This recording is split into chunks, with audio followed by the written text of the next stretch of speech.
Item 7A, presentation of cannabis regulation update. Good morning, commissioners. This is Mireya Turner saying howdy from Pawleys Island, South Carolina. I appreciate the opportunity to bring an update to you regarding our cannabis policy regulation update. As the commission is aware, this has been a 3-year tour to update our regulations. And we've come to a point in internal staff deliberations where, though the board was thinking that we'd have Article 73 done by the end of the year, there are a few items that we're thinking might take additional environmental analysis and may take a little longer. Also, I wanted to give the board the opportunity to voice their position on possibly getting a programmatic EIR done for two of the top concerns that have been expressed ever since we started regulating cannabis back in 2014. And those two matters are odor impacts and water impacts. So I did get I asked for an estimate from the contractor who's also doing our Lake County 2050 and is in the middle of the EIR for that process, just so we could kind of get an idea on what we'd be looking at. And I did only ask them for odor because it didn't actually occur to me to ask for water at that time. And so we did have that example. So I kind of surprised the board a couple weeks ago at one of their items by letting them know that we were working on this in chambers, and they expressed reasonable amounts of dismay and frustration, and wanted to see a number of their top priority items still come to us by the end of the year. So staff got back together, started separating items that we thought would qualify for the common sense exemption in CEQA, and setting aside the other things that might take a little more deliberation for environmental impacts. And so what you have before you today is a presentation of this sort of separate two time tracks. The items that we think we can get done by the end of the year that qualify for a common sense exemption are increasing the setbacks from off-site residences, currently at 200 feet, going to 500 feet. Capping a size of cannabis canopies allowed at 20 acres. Establishing a process for the incomplete and stagnant applications for us to automatically consider them abandoned and get rid of them. This is a process that's already in state law, and we thought it was great, so we wanted to bring it to our regulations as well. Synchronizing with the state regarding the qualifications and who qualifies as an applicant, as well as background clearances. And that is, the purpose of that is twofold. Syncing with the state on application, who qualifies for the applications, will add clarity that will enable the Treasurer Tax Collector's Office to have an easier time of knowing who is liable for taxes. And then adding the property owner to background checks was a priority of the board. Next item, active warrant review for property owners and applicants. Initially, I was thinking this would make a good completeness item. However, subsequent conversations with the sheriff after the posting of this agenda require some clarification on that one. We can find the sheriff's office normally does a check for county, like just their sheriff's office warrants, but we don't have access to the NCIC, I think is the acronym, or the overall, do they have any warrants anywhere? Did the applicants have any active warrants either in the cities or in somewhere in the state or in the nation? We don't have access to that information because that's limited to only law enforcement related searches.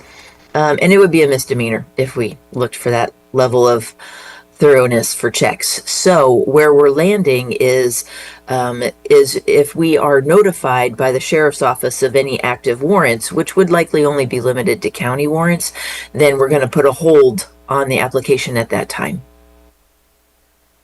Method for calculating canopy, we're going to synchronize with the state. That is to help our staff when they're out doing the 150 annual site monitoring visits that we do, and we're calculating canopy. We will no longer have this discrepancy where we calculate canopy one way and the state calculates it another way, and our permittees are kind of left in the middle sometimes. So that'll help with that.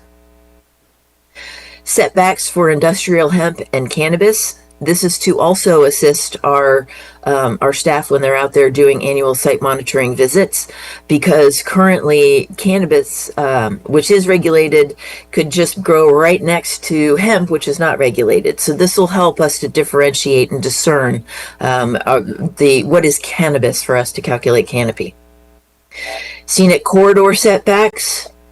Adding some more clarity in those. Metric track and trace tag destruction, that's syncing also with the state.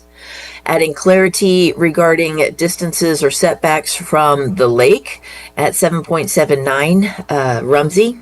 So that would be added to our 1,000 foot setback from public parks. Farmland Protection Zone, the suggestion that actually came from this commission regarding greenhouse construction using anchor point foundations rather than a slab foundation to preserve more of our prime ag soils. The board supported that one, and so that's in there. Setbacks from water courses. This is another instance where we're going to synchronize with the state. Construction hours, operational hours, and delivery hours. That came from the task force. Opt-out and reduced canopy process due by June 1st. This will actually codify that deadline rather than it just being a departmental policy. And by June 1st, that deadline has been working pretty well to assist CDD and Treasurer Tax Collector to work together in time for them, for the Treasurer Tax Collector to issue their tax bills. Opt-out not allowed for consecutive years. A little additional explanation on this one for context. Opt-out would still be allowed, but only 1 year at a time. Currently, for all the other use permits that we issue, if 2 years of inactivity expires your permit.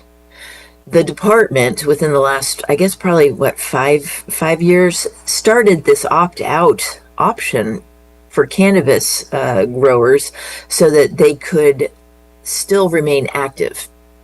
We're going to modify this now a little bit and codify it. Before it was just a policy, so that you can opt out, but only 1 year at a time. So if you opt out 1 year, the next year you may want to do a reduced canopy as an option, but you have to do something, because 2 years in a row of inactivity will still now result in an expiration of your permit. And that's one step towards getting cannabis permits more like everybody else's use permits. Voluntary termination of use for approved projects. This is to assist permittees who have wanted to get out of the business and not wanted to leave their permit or state license or something just hanging there. But currently, with state law, the use permit follows the land, not the person, unlike state licenses, which are different. Those follow the person. And so this is creating a mechanism through which permittees can stop their use permits. Expiration, 2 years of activity, just similar. Sorry, this is kind of repetitive to what I just explained for opt-out. Removal of the 10-year permit limit, that was from board direction. And the $5,000 restoration bond, that came from task force, but it was also supported by the Planning Commission. The timeline, as described in your staff report, has also changed a little bit since the posting of this agenda. The informational update to the Board of Supervisors did not take place this past Tuesday, but was continued so that all supervisors could be in attendance, and that new date is now November 4th, I think. Informational update to the Planning Commission. Here we are today. We will start working on a draft ordinance of the items in the bullet point list that I just went over, and have that to the Agricultural Advisory Committee on their October 27th meeting, as well as the November 13th meeting of the Planning Commission. And that November 13th meeting will be a noticed public hearing that will go in the paper, because that we'll actually have a draft ordinance by that time. And then that draft ordinance will go, so then we go, yeah, so November 4th is the board update. That next week is the Planning Commission public hearing. And then November 18th, the week after that, is the notice public hearing for the Board of Supervisors. So we'll have to work quickly after your public hearing, because the input from the Planning Commission meeting will have to be integrated quickly into that board memo. And if they need to post prior to that date, then we'll make sure that the board gets that as a supplementary addendum. So then following on that staff report are just some of those items that we've set aside to consider or continue considering for additional environmental analysis. Air quality, water use, the prohibited activities, among which are odor, manufacturing, retail sales, some of the new permit types that were that don't exist yet. We set those aside, and that is the remainder of that list: the temporary cannabis events, on-site consumption, and regulating the retail sales locations. The staff report goes on to talk a little bit further about that draft, or the programmatic EIR option, that I wanted to make sure that the board has offered to them so that they can have a discussion about it. We've really never talked about an EIR level analysis of impacts of cannabis, and so we wanted to make sure that they have that option. We have received some e-comments already, making note of the fact that this the estimate is from PlaceWorks, yes, because I could get it quickly, and also didn't talk about water, which totally agree. And so we will make sure that all of the e-comment as well as public comments that's sent to us in written form is collected and also does go before the board for their consideration. And that concludes my presentation. I'm happy to answer any questions. Thank you, Director. I did have a question on one of the bullet points towards the end of your list there, regarding the 10-year life timeline of the projects.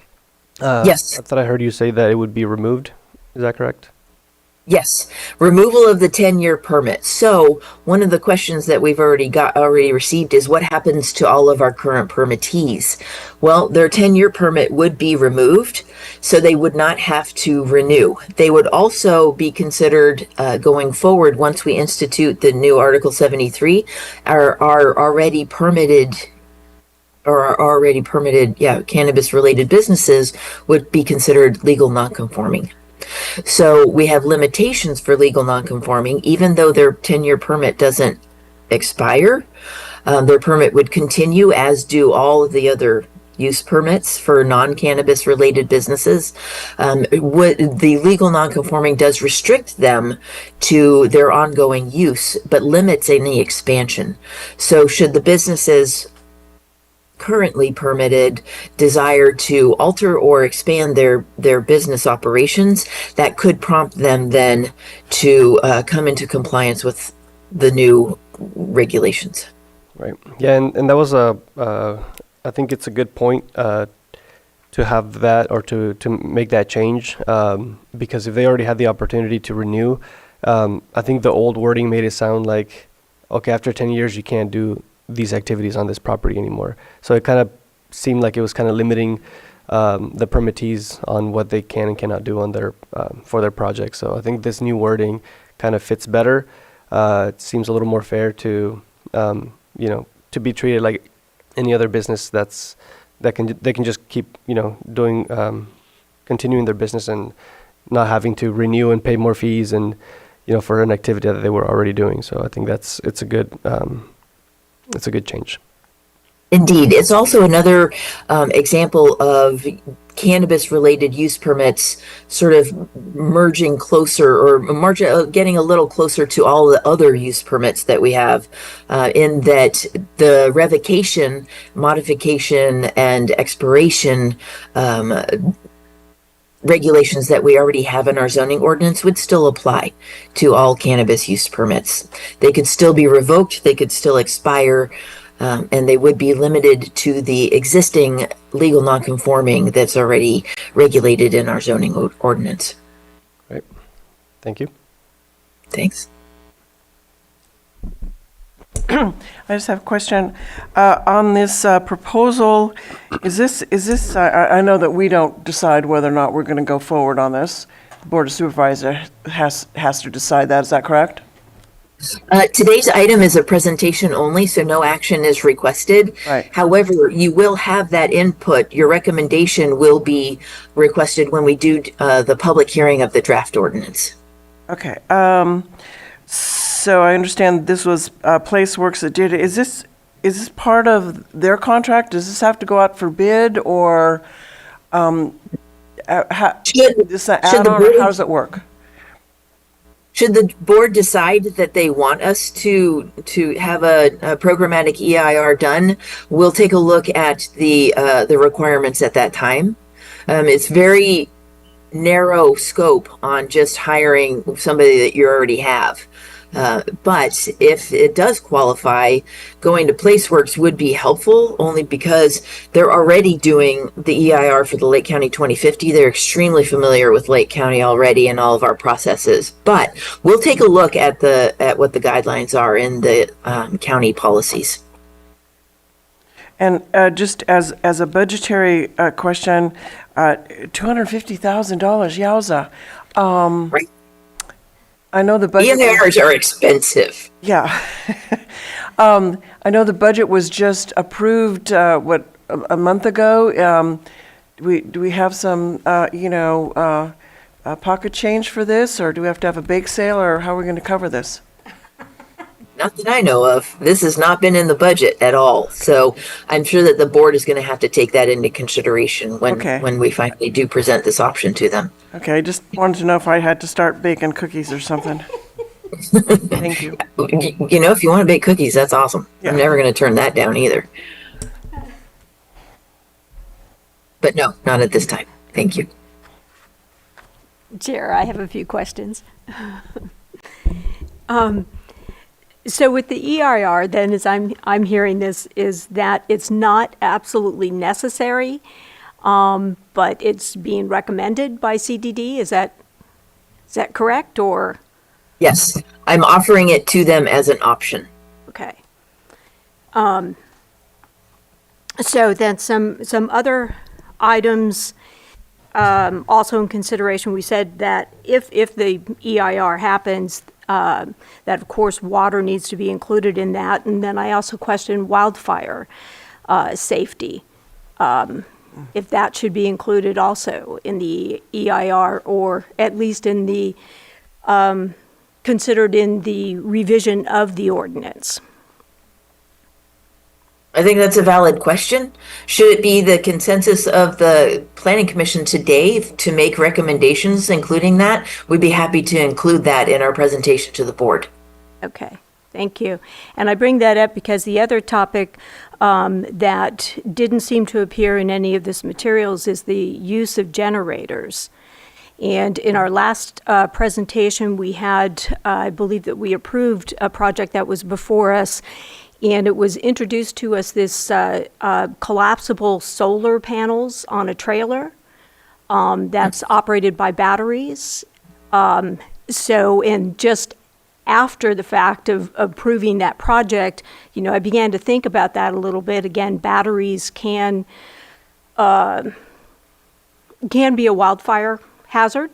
But I also kind of wonder how that works. I know that in the past we've also had situations where PG&E, where there's been an inability for PG&E to supply power, and so I'm sure in some regard, we're looking for solutions for that. So one of it is this, solar, but I also wonder what the impacts of that and the use of generators in relation to that. as this industry kind of continues to grow and to find new solutions to problems, of course, such as I said, with PG&E not being able to supply them power. So I guess I'm questioning, that around fire safety as well as the use of generators. Thank you. The use of generators is currently in the code under prohibited uses. And so prohibited uses, the topic overall, is on that bullet point list that's on the lower part of our staff report as the ones that we're still taking a look at those to see what sort of environmental impacts analysis would be appropriate. So generator use has not fallen off the list at all, but it is included in the prohibited activities section. Thank you. Also, in regard to the farmland protection zone, there was conversation I know that occurred during the task force meetings that doesn't seem to be addressed. It seems like, here in this, we're just focusing on the item as far as the greenhouses and how those would be built on ag land. But I believe that there were some other issues also in the farmland protection zone conversation during the task force meetings. Yes. Subsequent board meetings, when we updated them on task force recommendations, they made it very clear to staff that they did not want to see any changes in farmland protection zone boundaries or soil types or anything. But they did support the anchor points. And so that's what we're going forward with. Okay. I didn't want to put it in an ordinance if the board's already voiced a lack of support. Okay, thank you. And then my final comment has to do with pots. I just know, again, in the evolution of cannabis here in Lake County, that we kind of started off first that there was a preference for outdoor growing, and it seemed like the industry wanted to plant in the soils of Lake County. And then that kind of changed back to preferring a preference to plant in pots and bring in soil. And depending on the size of a cannabis operation, that could be a certain amount of soil that's brought in the pots. And I guess, again, in just thinking through that, I just wonder what happens to that soil after the season. So, and how much soil actually is that we're bringing into a site that is not natural, so to speak, to that particular site? Typically, we do not regulate how a cannabis cultivator operates. They make their own farming choices like any other farmer in Lake County. However, when their project description does describe or does include the importation of soils, that's when we're taking a look to see if it's going to need a grading permit for infill. And we're looking at what happens with those soils also. Okay, thank you. My pleasure. Yes. So just a general question, if this proposal is not approved by the Board of Supervisors for whatever reason, how are these top concerns that have bubbled up and predicated this question of odor and water, and now perhaps wildfire, going to be addressed, if not through this auxiliary report? That's a very good question. So, as you'll see, we have increased the setback, or we propose increasing the setbacks from off-site residences. The board was talking about that as a way to additionally address, or more appropriately address, the odor impacts. And so then we're taking a look at it as far as CEQA goes, and because it is an increase of setbacks, it is a reduction of possible impacts. And so that's why that one is included right now. As far as setting thresholds for impacts, that's the part that relies on the EIR. And also, Michelle might have something she wants to add. Oh, I was just going to add, That's my understanding as well, that we would just continue analyzing projects on a project-by-project basis as we do now. As Director Turner noted, the PEIR idea or concept would be to establish thresholds for odor and some of these other items that we noted. So we would just continue as we are now without formalized established thresholds. So if these thresholds change, they would apply to projects going forward, not current projects? That is my understanding, yes. Already approved projects have entitlements. Thank you.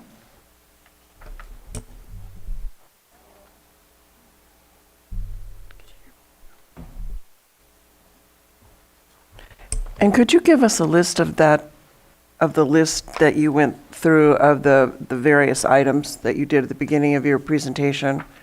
Sure, they're reflected on the staff report. The ones that we're looking at right now, it's pretty comprehensive, or it's kind of a lengthy list. But it includes increased setbacks from offsite residences, capping canopy at 5 acres, a method to get rid of incomplete and abandoned applications that aren't moving forward, Okay. Adding the property owner to background checks, and then syncing with the state regarding who is liable for, or making it easier to identify who's liable for taxes, dealing with active warrants of applicants, syncing with the method of calculating canopy, separating industrial hemp from cannabis, adding additional information on the scenic corridor setbacks, not requiring them to keep all their metric tags for 7 years. So we're syncing with the state on that one. Adding Clear Lake at 7.79 Rumsey to the 1,000-foot setback area from public parks, I think.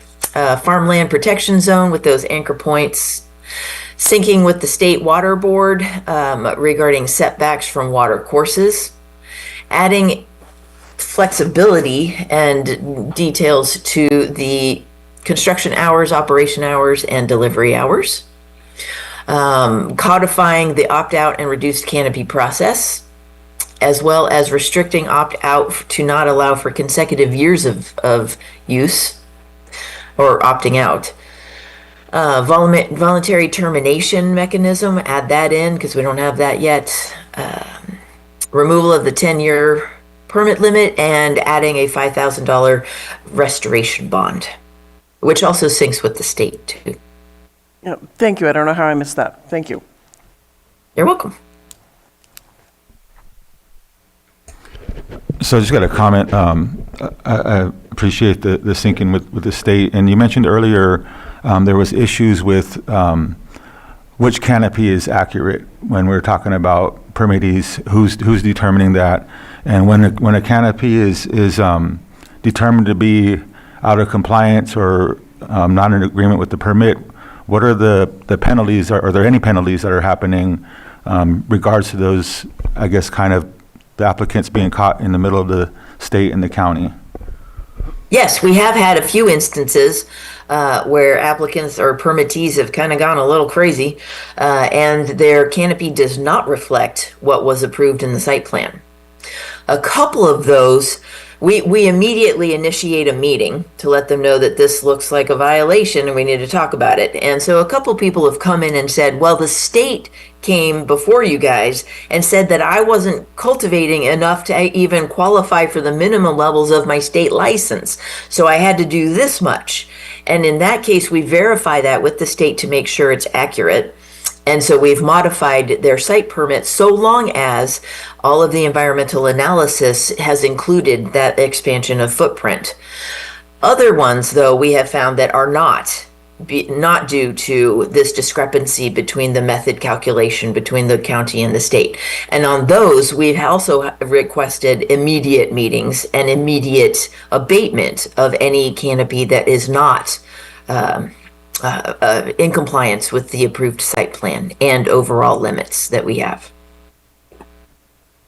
Okay, and then one last question. I remember a few years back, I believe it was Commissioner Hess at the time, asked for annual reports of what was happening on the ground in real time when it came to compliance. Is that something we're still working on? Are we gonna, has the commission receive those updates? So yes, the current code would allow for or does say that the commission should review these annual reports, but we have found it problematic to schedule 150 annual performance review reports on a planning commission agenda. So we're still working on the internal processes that we're doing that. We do take a look at these reports prior to our annual site monitoring visits, and we're trying to figure out a good way that we could synthesize this data to present to the Planning Commission in the future. Okay, thank you. My pleasure. Thank you. That's an important point.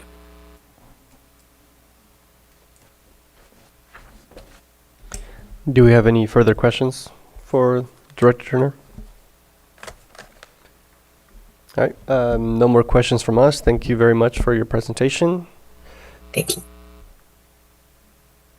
All right. Public out- Do we have to open public comment for this item? Okay. Yes. All right, so we'll be opening public comment for this item. If you wish to speak, please come to the podium. You'll be given 3 minutes. Please state your first and last name for the record. And I believe there's also a pad there where you can also write your name down. Again, this is for item 7A, the presentation for cannabis regulation update. My name is Bill Wilson. I must say, it looks like South Carolina, it looks like Lake County. Yeah, it's either this or a picture of my hotel room. What I would like to see happen is each individual cannabis operation have an EIR, because there's so much difference in land and as far as the water, the closeness, I have, the USDA has done reports on that, and they're saying you really need to have strip filters, which is vegetative strip that catch, and they can be a minimum of 20 feet from the water edge. They can be anywhere from 30 to 150 feet wide, unless somebody goes out there as an EIR person and says, okay, this is the slope angle, this is the soil, it all requires different distances. It's just somebody sitting writing a declaration, negative declaration, isn't taking that into consideration. We need to have each site individually inspected in order to keep the flow. I mean, cultivated ground, even with dust blowing, you're going to get eutrophication of the waterways unless there are these vegetative strip filters. The USDA, along with the National Resources Conservation Service, have recommended these for waterways. Lake County says right now that Schedule 1 waterways 150 feet setback, all other waterways is 100 feet. That should be fine. We shouldn't go to less than 100 feet setback from any major waterways. Flow from runoff from storms, as what USDA says, it needs to be spread out, caught in these filter traps before it ever gets to the waterway. So what I am saying is we should not reduce the distance, the setbacks, to anything less than 100 feet. Thank you. Thank you for your comment.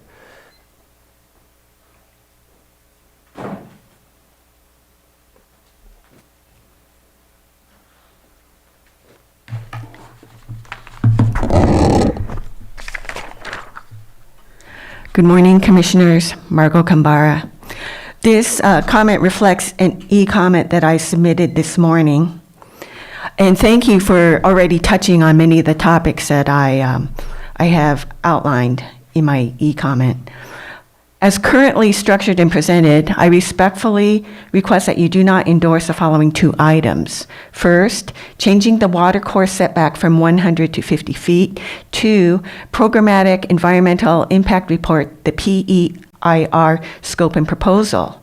The first item, reducing setbacks, can be detrimental to the conservation of hitch, chi, and other special status species, as well as to efforts to rehabilitate Clear Lake and its tributaries with creek restoration and erosion control. The direction to change some aspects of the current cannabis ordinance is confusing. Is the effort to rewrite the cannabis ordinance suspended? That has been answered by Director Turner, so I'll skip that part. Going to the PEIR, that can serve Lake County well. CDD proposes that this report focuses on odor issues associated with commercial cannabis cultivation. The vendor's proposal for this report is problematic. Scope. There are other factors, as your commission has identified, that should be studied. Wildfire hazard and risk, water availability, traffic/road safety, and cumulative impacts. CEQA, California Environmental Quality Act, has an interest in these factors and others. Another concern, project design, limited public input. The vendor assumes public comment on draft and final report will be limited to grammar, format, and typos. The vendor will have response for public comments. Revision of draft and final report due to public comment will concur, quote, as required, end quote. Evaluating public input for revising this report looks like a subjective process, not one truly open to public input.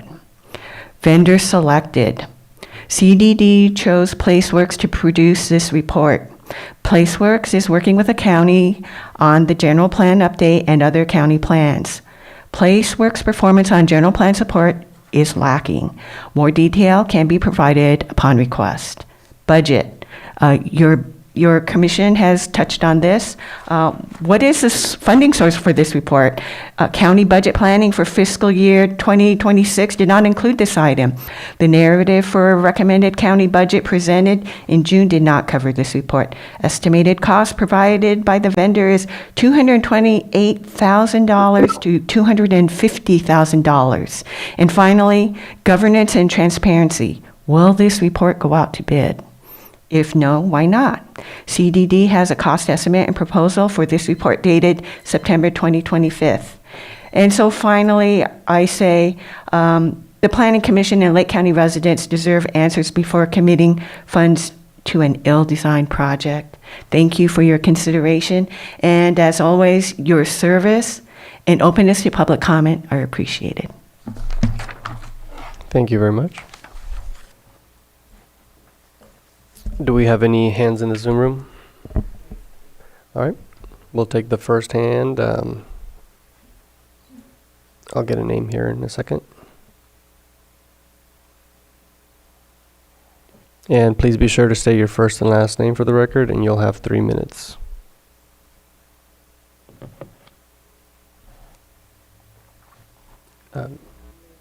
What's the name? Eric Snyder. Check to see if you're muted. I was actually wanting to make a comment on the next agenda item. Okay, thank you. Second hand.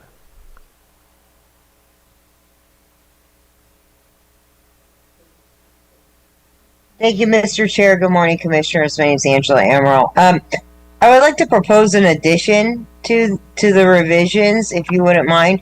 And it would help strengthen CDD's ability to address sites with violations. I'd like to suggest adding a section on enforcement. Perhaps this can mirror the current California Code Regulation Title 4, Division 9, Chapter 12 of Cannabis Enforcement. And perhaps it could include descriptions of what constitutes as a major or minor violation, remedies with a time frame, fines for noncompliance, grounds for revocation, and the appeal process, just as a couple of examples. But I think that's one thing that we really don't have in the current ordinance that may be helpful. I think CDD has said that sometimes they don't have a fee schedule or a violation laid out to go off of. So this will put everybody on a level playing field, and I think it's something we should think about. Thank you. Thank you for your comment. Just to be clear, at this point, we do intend to rely on the existing articles in the zoning code that deal with revocation and some of the other items that Angela mentioned. Enforcement is also included in Chapter 13, and we'll probably keep that there. Thank you. And one more hand in the Zoom room. James. Good morning. Good morning, James. You'll have 3 minutes. Good morning, Commissioners. My name is James Anderson at Everview Law, and I represent a number of cannabis clients within the county. Today, I'm appearing on behalf of Benmore Operations, and I just have a few comments. Now, I understand this is updates. There's no action taken here, but I just want to point out a few things. First of all, I wanted to point out that the increase in setbacks may affect many existing permits and many, potential applicants, and I would advise CDD to create some sort of waiver by nearby residences by which they could, opt out of this setback if needed to create some flexibility for cannabis applicants. I can see a lot of situations where there might be one or two nearby residences who don't mind the cannabis farm that may be going in near them. And I think that would provide potential operators a good avenue through which they can interact with their neighbors and potentially continue their permitting process. My second comment is with the 20-acre cap on cannabis canopy, and I would oppose that. Each of these projects is unique, and there's lots of spaces within the county where an operation that's larger than 20 acres is appropriate and can fit. And I think that capping at 20 acres creates problems. Moreover, having larger cannabis operations in certain areas in the county is more economical and more efficient instead of having smaller operations scattered throughout the county, if that's the case.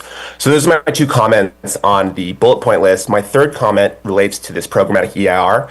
And I think there's some issues with it. And I know Director Turner said that this is an option, and I appreciate that because, as she pointed out, this is not a required way to determine a threshold of significance. So I want to point that out first.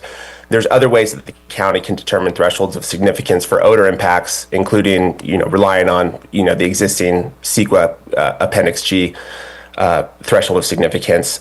My other issue with the programmatic EIR is that in order to set a threshold of significance, there needs to be a qualitative or quantitative measurement, and I just don't know how that's realistic for cannabis odor or really any odor in general. Unlike other off-site impacts such as noise or air quality, such as particulate matter, those can be quantified. And I'm not quite sure that odor from cannabis can be quantified in the same way such that a threshold of significance can be created. And my concern is this creates an opportunity for, political opposition to the cannabis operators to, try to create larger obstacles for a commodity that is already overregulated and already has to jump through more hoops than any other permitted operation in the county. So those are my comments, and I know that there's no action required today, but I appreciate your time, and I want to thank Director Turner for all her work on this, as well as her staff. Thank you so much. Thank you for your comment. Gonna take a look in the Zoom room, see if there's any more hands. Okay, we got one more hand.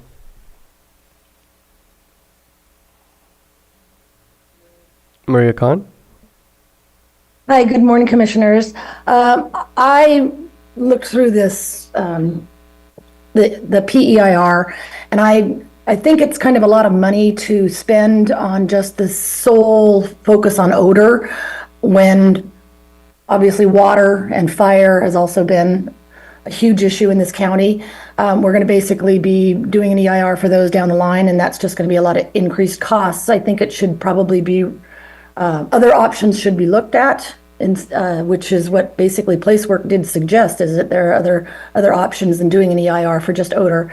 So I think we need to probably consider that, just because $250,000 is quite a lot of money just for a study on odor, when really there are no great mitigation measures for outdoor grows, which is what we are experiencing.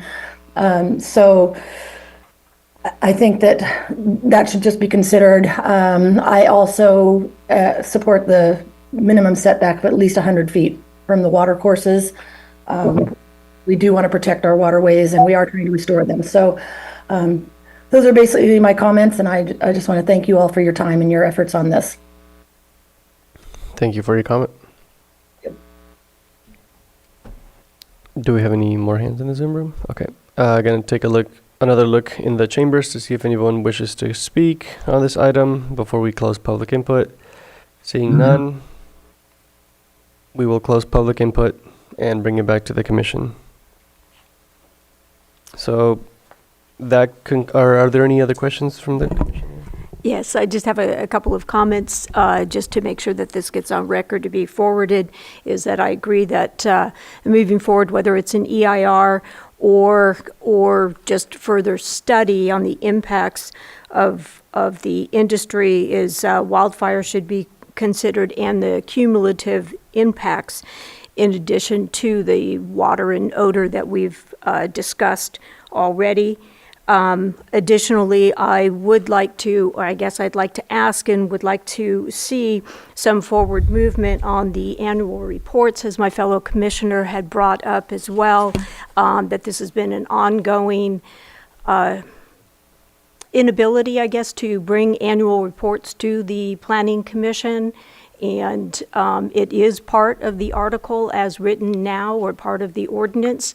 And so I would like to see some forward movement on that as well. Thank you.